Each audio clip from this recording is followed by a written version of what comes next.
Good morning সবাইকে, জানাচ্ছি আরও একটা নতুন সকালের নতুন ব্লগে অনেক স্বাগত। আজকে কিন্তু একদম ঘুম চোখ খুলেই ব্লগটা শুরু করে দিয়েছি, মানে বাসি বিছানায় শুয়ে শুয়ে ব্লগটা শুরু করে দিয়েছি। আজকের হচ্ছে রবিবার, আর এখন ঘড়ির কাঁটা 7টা বাজে, একদম রাইট টাইম 7টা বাজে।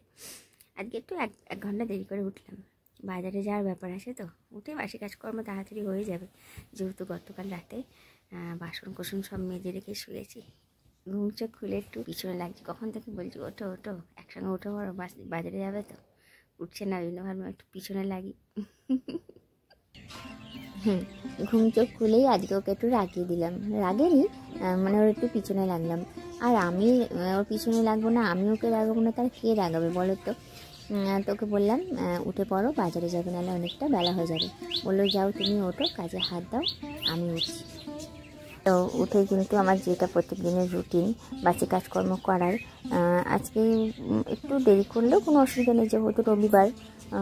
তাড়াহুড়ো করে তো রান্না করতাম না, যে কাজে যাবে, টিফিন নিয়ে যাবে, রান্না করতে হবে তাড়াতাড়ি, বাজারে যাবে, তারপরে আসবে, তারপরে তো রান্না বান্না, ওই জন্য একটু কোনো দেরি হলেও আসা যায় না। ওই জন্য আজকে একটু শরীরটা একটু কেমন ঘাটা ম্যাচ করছিল, ওই জন্য একটু পাইচারি করলাম এই দিক সেদিক করে। আর দেখতেই পাচ্ছ একদম কেমন কুয়াশা কুয়াশা ভাব আজকে, মানে কদিন ধরে দেখছি না, একটু হালকা হালকা ঠান্ডা ঠান্ডা লাগে। দিনের বেলা গরম থাকলে রাতের বেলা বেশ কিন্তু কম্বল চাপা দিতেই হচ্ছে, বিশেষ করে আমাদের এখানটায়, কারণ দেখতেই পাচ্ছ সামনে খাল, পিছনে পুকুর, চারিদিকে জলাশয়। ওই জন্য ওখানে আমাদের এখানে ঠান্ডাটা কিন্তু থেকেই আছে, মানে এখনও পর্যন্ত আছে। মোটামুটি রাত্রে খুব ভালোই ঠান্ডা লাগে। একটা জিনিস লক্ষ্য করো, চারিদিক কিন্তু এত বড় বড় বিল্ডিং হয়ে যাচ্ছে, শুধু আমাদের এইটুকু জায়গাটা কিন্তু একটা ছোট্টখাট্টো গ্রাম্য পরিবেশ চোখে দেখতে পাওয়া যায়। এখনও চারিদিক চোখ খুললেই সবুজ আর সবুজ, মানে ঘরের পিছনে সামনে চারিদিকটা আছে। জানি না এই জিনিসটা কতদিন থাকবে, যে এইভাবে প্রমোটিং হচ্ছে চারিদিকে এই সবুজগুলো দেখতে পাওয়ার জন্য, তখন আফসোস করব। এই জন্যই আরও কী বলো তো, এই যে আমার ব্লগে সব কিছু ক্যাপচার হয়ে স্মৃতি হয়ে রয়ে গেল, যখন এসে দেখতে পাবো যে এই জায়গাটা একসময় এরকম দেখতে ছিল, এখন এরকম হয়ে গেছে, তাই না? ফটো তুললে রাখলে বা ভিডিও করে থাকলে একটা না একটা সময় হয়তো ডিলিট হয়ে যেত বা কিছু হয়ে যেত, কিন্তু এই যে ব্লগের মাধ্যমে শেয়ার করে রাখছি আমাদের বাড়ির আশেপাশেটা ঠিক কেমন দেখতে ছিল, এটা কিন্তু যতই দিন যাক না কেন, যতগুলো বছরই হোক না কেন, ঠিক আমরা দেখতে পারবো যে আগের পরিবেশটা আমাদের এখানটা কেমন ছিল। আর এইদিকে দেখো, তোমাদের সঙ্গে কথা বলতে বলতে আমার বাসি কাজকর্ম হয়ে গেছে, স্নান হয়ে গেছে, পুজো হয়ে গেছে, সব কিছু কিন্তু হয়ে গেছে, আর চাটাও হয়ে গেছে। বাবাকে আগে দিয়ে দিলেন, দিয়ে তারপরে বড়মশাইকে দেবো। হ্যালো বন্ধুরা, গুড মর্নিং, কেমন আছো তোমরা সবাই? তোমাদের সবাইকে জানাচ্ছি আরও একটা নতুন সকালে নতুন ব্লগে অনেক স্বাগত আর অনেক ভালোবাসা। সকালে একবার ওয়েলকাম জানিয়েছিলাম, এখন আরও একবার জানিয়ে দিলাম। চান করে পুজো টুজো করা হয়ে গেছে, আর গতকালের একটা বাসি লুচি দিয়ে চা নিয়ে বসে পড়েছি। চাটা চুমুক দিয়ে খাবো না, লুচিটা ডুবিয়ে খাবো চাটা। আরও ওইদিকে হচ্ছে যে এই নতুন উনুনে আজকে রান্না হবে। কালকে রাত্রিবেলা ডিউটি থেকে আসার পথে চিকেন এনেছিল, ধুয়ে পরিষ্কার করে ফ্রিজে রেখে দিয়েছিলাম। আজকে হচ্ছে নতুন উনুনে চিকেন রান্না হবে, ওই জন্যই ও এখন কাঠ সব জোগাড় করে রেখে তারপরে বাজারে যাবে। বাসি লুচি আর পরোটা দিয়ে চা খেতে খুব ভালো লাগে না? বাসি রুটি আমি খাই না, কিন্তু লুচি পরোটা দিয়ে চা খেতে খুব ভালো লাগে বাসি।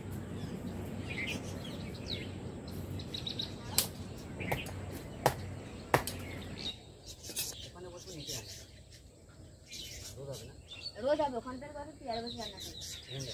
হ্যাঁ, রোদ মুখে রাখবে, এখন ভালো লাগবে, কিন্তু বেলায় রোদটা চড়া হয়ে যায় না।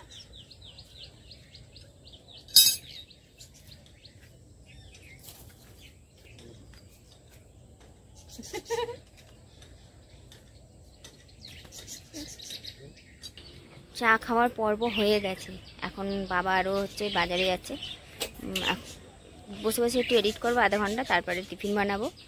ততক্ষণে তোরা বাজার থেকে চলেই আসবে। আজকে হচ্ছে উনুনে রান্না হবে, নতুন উনুনে। হ্যাঁ রে বাবা,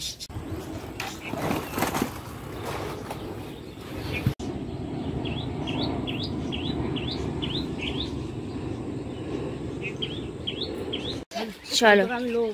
দাদু এসে গেছে মোচা কাটবে, আর পরপর 3খানা বেরিয়েছে দাদু। একটা কেটেছো তো, আর একটা কাটবে এখন।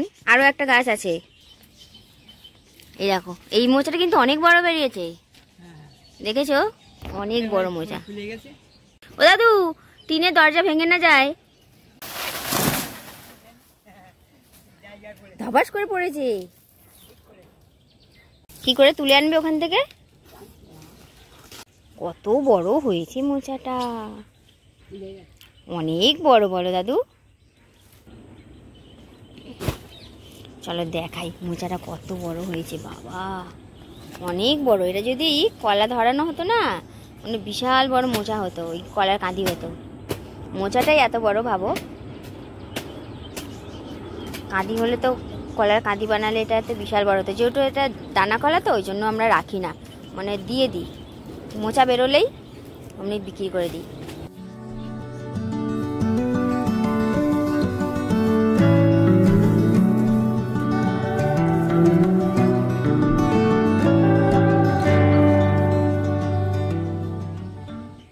হাঁড়িতে আর কড়াতে দেখো দুটোতে কিন্তু মাটি লাগিয়ে রেখে দিলাম, প্রথমে একটু শুকনো হয়ে যাক।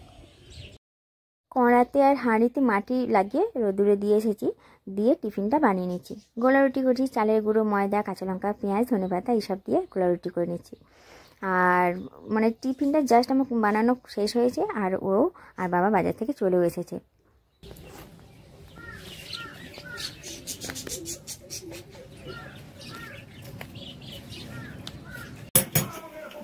টিফিন খাওয়া হয়ে গেছে, আগে হচ্ছে চাটনিটাও বসিয়ে দিয়েছে, আর আমি এদিকে সব জোগাড় করছি। পেঁয়াজ কাটা হয়ে গেছে, এই যে মশলা সব জোগাড় করে নিয়েছি। আগে মশলাটা করবো, তারপর এই সবজি ওখানে আছে গোছাবো। কাঠের জালে রান্না করার একটাই উদ্দেশ্য, মাংসতে যাতে স্মোকি ফ্লেভারটা আসে, ওই কারণে। এবার সব রান্না যদি কাঠের জালে করতে যাই তাহলে তো দেরি হয়ে যাবে, ওই জন্য কিন্তু চাটনিটা দেখলেই ও করে দিয়ে গেল আগে। আর বাকি যে ভুজিগুলো ওইগুলো আমি ঘরে করছি, আর শুধু মাংস আর ভাতটা কাঠের জালে হবে।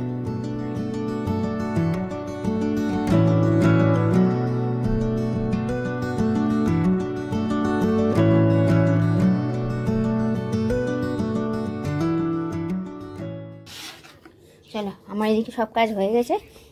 বেগুন ভাজা, কাঁচকলা ভাজা, আর ওইদিকে মাংস কষাচ্ছে। এই হচ্ছে মাংস, আমি এগুলোকে ফেলি।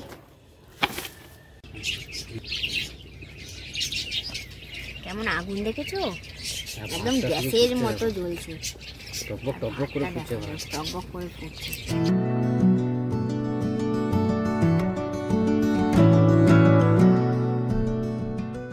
এইখানে দেখো মাংসটা অর্ধেক মানে কষিয়ে জল ঢেলে এখানে রেখে দিয়েছে, মানে এটা মজবে। ভাত হয়ে যাবার পর আবার চাপাবে। ভাত হয়ে যাওয়ার পর উই বাবা গ্যাসের মতন ফুটছে। ওর এদিকে রান্না প্রায় অলমোস্ট হয়ে এসেছে, আর আমার ওইদিকে কাজ শুরু করব। মানে এতক্ষণ ধরে ভিডিওটা পাবলিশ করলাম, এবারে ঘর বারান্দা ঝাড় দেবো। দেখছো ঘর বারান্দা পুরো একদম অগোছালো হয়ে আছে। ঘর বারান্দা ঝাড় দেবো, আর রান্নাঘরের অবস্থাটা দেখো কি নোংরা হয়ে আছে, একদম মেজে ঘষে পরিষ্কার করবো। সময় দেখো 1:20 বাজে। 1:20 বাজে। আমার কিন্তু রান্নাঘর একদম ঘষে মেজে পরিষ্কার করা হয়ে গেছে, বাসনও মেজে নিয়েছি। দেখতে পাচ্ছ একদম রান্না ঘরের স্ল্যাবটা একদম চকচক করছে, আর ভাত রাইডের মধ্যে বসানো আছে। তোমার মাংসটা দেখাই তোমাদের কেমন ফুটছে, কেমন ফুটছে দেখো মাংসটা। ও আগুনটা যা হচ্ছে না, ধোঁয়া দাও মাম্পু, ধোঁয়া না দিলে স্মোকি ফ্লেভারটা কি করে আসবে। হেভি লাগছে কিন্তু, কেমন ফুটছে দেখো না, টকবক টকবক করে। কি খুশি। দেখো ফ্ল্যাশ লাইট অন করেছি, মাংসের অরিজিনাল কালার, হেভি লাগছে। একটা স্মোকি ফ্লেভার না, ধোঁয়া ধোঁয়া গন্ধ, কি ভালো হয়েছে লাগছে। যখন খাবো তখন কত না ভালো লাগবে। বসো, আসো আসো, এখানে বসো বসো বসো। এখনো কিন্তু খাওয়া হয়নি, বসো দেবো। তো দেখো এই যে খাবার থালা কিন্তু একদম রেডি আছে। ছোলার পাতাতেই খাবো, বেগুন ভাজা, কাঁচকলা ভাজা, মাংস, আর এই যে আমসত্ব খেজুর দিয়ে চাটনি। আজকে কি বলে দাও, ভাই হচ্ছে নেমন্তন্ন বাড়ি গেছে, ও কটা খেয়েই গেছে অল্প করে আগে, আর আমরা এখন 4 জন খাবো।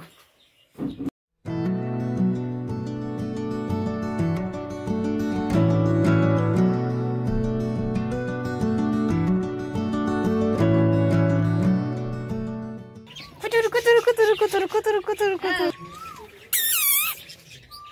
কোকিল লাগছে তখন কি সুন্দর। ভাত খাবো কিন্তু, হ্যাঁ আবার নিয়ে যাবি না সঙ্গে করে মুখে করে, খেয়ে পেট ভরে যাবে আজকে, কিছু নেই যেন পেটটার মধ্যে গো। প্রথমে ভাবছিলাম ভাতগুলো খাবে কি না খাবে, তারপরে দেখছি না তাড়াহুড়ো করে খাচ্ছে, মানে ওর পেটে এখনও খিদে আছে। ওই জন্য হাঁড়িতে যে কটা ভাত ছিল সব কটাই এনে ওকে দিয়ে দিলাম। তাহলে বন্ধুরা আর বকবক করছি না, ব্লগটা এখানেই শেষ করলাম, দেখা হবে আগামীকাল, টাটা।